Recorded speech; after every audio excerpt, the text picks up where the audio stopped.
Hey everyone, welcome back. I hope everyone is having a great day so far. So in today's video, we're going to be touching base on a few different topics, mostly around Social Security and what both sides are saying, including President Biden. So according to a new report by the Congressional Budget Office, by the year of 2033, major Social Security trust funds could be tapped out. So this is right from Fox News, as you can see up on the screen.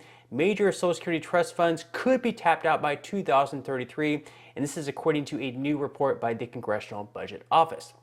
So the nonpartisan Congressional Budget Office updated its long-term projections on the solvency of Social Security last month, finding that the program's major trust funds could be tapped out in 2033. That's just 10 years from now. So it does seem like a long ways away, but 10 years, it goes by faster than what you would think. So are they going to get something done now, or are they just going to continue to kick the can down the road like it seems like they always do, wait until we get in the last second in 2033 before trying to make some type of change? The CBO's analysis found that if the projected gap between the outlay from the trust funds and the revenue they receive happens as forecast, the balance of the trust funds would hit zero in 2033 and the Social Security Administration wouldn't be able to pay out full retirement benefits as they come due. So they're saying here that they would not be bankrupt. They would still be able to pay out benefits.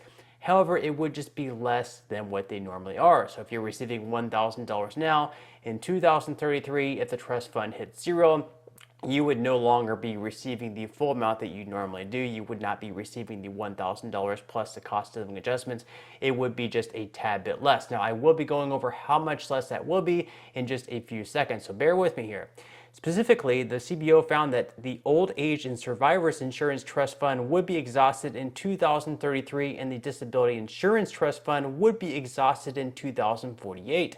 If the two trust funds were combined, the exhaustion date would come in 2033. So that's the main date we're looking at right now, 2033. That is 10 years away. Seems like a ways away, but they need to get something done now. They cannot continue to kick the can down the road like it seems like they always seem to do. Now here's where it says the date. The CBO analysis also looked at what Social Security benefits would look like after the projected exhaustion of the trust funds in 2033. So it says that it found that if Social Security benefits were limited to what's payable from annual tax revenues, benefit payments would be about 23% smaller than scheduled benefits in 2034. The gap would rise as time goes on, with payable benefits being 35% smaller by 2096. So again, 2033 comes around, they don't do anything, the trust fund hits zero. That doesn't mean that you're no longer going to be receiving benefits, but if you're receiving $1,000 up to 2033, and then that cut happens, 23% smaller than $1,000 would put your benefits at right around $770. So instead of receiving a cost of living adjustment upwards based on inflation, you'd actually be seeing a rather large cost of living adjustment, I guess, in a negative form, which is a very bad thing. With all the inflation that's taking place, who knows what inflation is going to look like 10 years from now, but receiving a 23% pay cut, that is going to be very, very devastating. Now, in addition to that, right now, the fight that we have going on is the whole debt ceiling issue, and we have a lot of Democrats saying that Republicans are holding up the raising of the debt ceiling because they want to make cuts to Medicare and Social Security. Republicans are saying, no way, we are not trying to make cuts to Social Security and Medicare. We're just trying to be responsible. So they're saying right now we are $31 trillion in debt. We're making our way up to $33 trillion in debt, and it's just going to continue going up and up. So they're saying, like, if you or your spouse or anyone in your household, or you give your child a credit card and they're running this credit card up to the max every single month or exceeding the max, at some point you have to sit down and look at what your child is spending with this credit card. Are they buying too many clothes? Are they buying too much entertainment? What are they buying too much of? We need to sit down and look at this budget, see what we're spending, see what your child is spending on, and then we need to make adjustments to this budget. We need to sit down and say, hey, you're spending too much on shoes, you're spending too much on clothes, you're spending too much on movie tickets, or whatever your child is spending on, in this case, whatever the US government is spending on. We need to sit down and look at the wasteful spending, see what we can cut out, because we're only taking in so much tax revenue every single year. We cannot afford to spend more than what we're taking in, and we take in a lot of tax revenue. There's no excuse why we can't balance this budget. So Democrats are saying, well, Republicans they're actually just wanting to cut your Social Security and Medicare, all these scare tactics. But anyways, right now we actually did recently reach the debt limit, but there are some extraordinary measures that Janet Yellen, the Treasury Secretary, can use in order to continue paying off, I guess, the debts that we currently have up until June. So this is from Brookings right now. It says the debt limit caps the total amount of allowable outstanding U.S. federal debt. The U.S. hit that limit $31.4 trillion on January 19th, 2023. But the Department of the Treasury has been undertaking a set of extraordinary measures so that the debt limit does not yet bind. The Treasury estimates that those measures will be sufficient at least through early June. So through early June, we were going to be fine, but that is just, 5 or so months away. So it's really not that far away. We need to come up with some type of solution. Democrats and Joe Biden say, oh, we're not going to negotiate anything with the debt limit. Republicans are saying, hey, we at least need to reach some type of agreement to, make sure the balance is in, budget where we're taking in the same amount that we're spending. We cannot continue to spend more than what we're taking in. We need to get this U.S. debt under control. But Democrats and Joe Biden are saying it's not negotiable, and they're telling the public that all this is because Republicans want to cut Social Security and Medicare. So right now, I'm going to be playing a clip by Joe Biden saying just that. You got to cut your they want to cut your Social Security and Medicare. No, this is the God's truth. It's almost unbelievable. And beyond that, they're actually threatening to have us default on the American debt, a debt that's been accumulated over 230 years. What in God's name would the Americans give up the progress we've made for the chaos they're suggesting?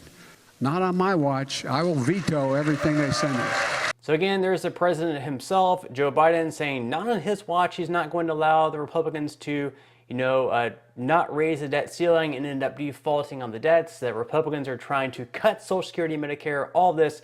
Now, we do have Dan Crenshaw, a Republican representative. He is going to say that no, Republicans, this is not something that Republicans are wanting to do.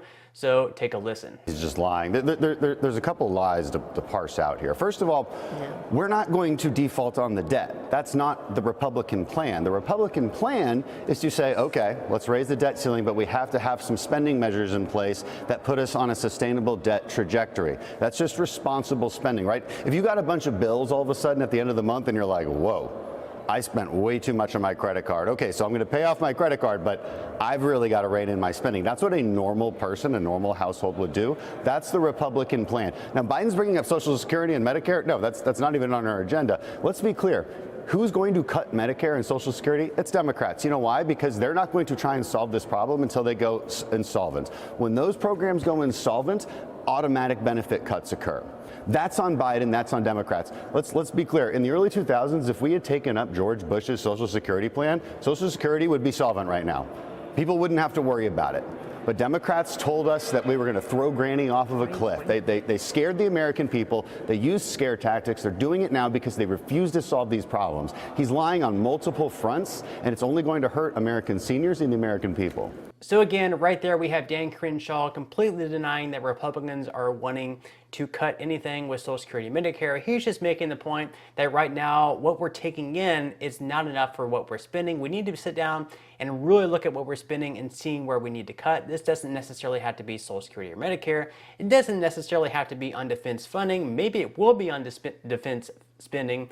But there's actually a report by Senator Rand Paul, and he pointed out a lot of the wasteful spending that we have made over the past couple of years or so. So in the report by Rand Paul, he says that we spent $2.3 million to inject beagle puppies with cocaine, and we also spent $1.1 million to watch mice get drunk.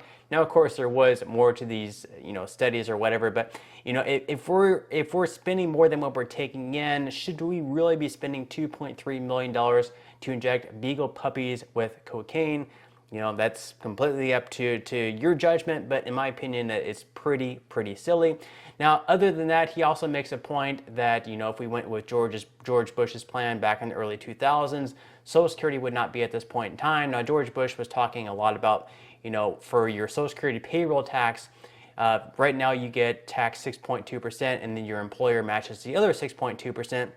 And George Bush's plan part of the 6.2 to 12.4% that you were taxed, you would actually be able to put that in your own kind of private account where you would be able to invest that money, say like in the S&P 500, and therefore that money could actually grow a lot faster and better than what you get back in return once you do start receiving your Social Security retirement benefits. So he's making a case that it would have been better back then if we actually went with that plan. Of course, we never did, and here we are in this trouble where the trust fund is going to run out of money come in 2033. Now, of course, Democrats are still saying that Republicans want to cut Social Security and Medicare. That's the whole point of holding this whole debt ceiling thing up. But we did have a recent interview by Joe Manchin. Joe Manchin did recently meet with the new House Speaker in Kevin McCarthy, a Republican. And here Manchin is basically saying that, yes, he's confirming that Republicans have no plans of cutting Social Security and Medicare. So take a listen. But did he commit to you that he would not touch those? Those two, yes. He did say that. He said no, he has no intention of doing that. He might have his other, he's just speaking on behalf of himself. He says, I have no intention of basically going after or cutting Social Security and Medicare as people are receiving it now. So there we have it. Joe Manchin completely confirms that Kevin McCarthy and other Republicans have no plans to cut Social Security and Medicare. It is completely safe. He's saying that he's basically confirming that his own party is using these scare tactics to the American people, saying that Republicans want to cut these programs, when in reality, Republicans just want to balance the budget. We're spending too much on our credit card and just, on really completely silly stuff as well. Not like everything that we're spending is actually being useful. It's going towards federal buildings named after Nancy Pelosi, parks named after Nancy Pelosi, injecting beagles with cocaine, just really, really stupid stuff. So, eventually we do have to get all this under control. And we have, Joe Biden going to Twitter saying things like, this ain't your father's Republican Party. They want to cut taxes for billionaires. They want to impose a 30% national sales tax. And they want to cut Social Security and Medicare. So he's taken to Twitter, even after Kevin McCarthy, even after Dan Crenshaw and other Republicans are coming out clearly saying we're not going to be out to cut your Social Security or Medicare. This is something completely off limits. It's something very popular among Republicans and Democrats. It's not something that we want to do. However, we do want to look into all the spending that is taking place and try to balance it with the tax revenues that we're taking in. That way, we're not going from $31 trillion in debt to $35 trillion in debt to $40 trillion in debt. When George Bush took office back in the early 2000s, the amount of debt we had, I believe, was just $5 trillion. And then whenever he left office and we had Barack Obama come into office, I believe it went from $10 trillion up to $20 trillion.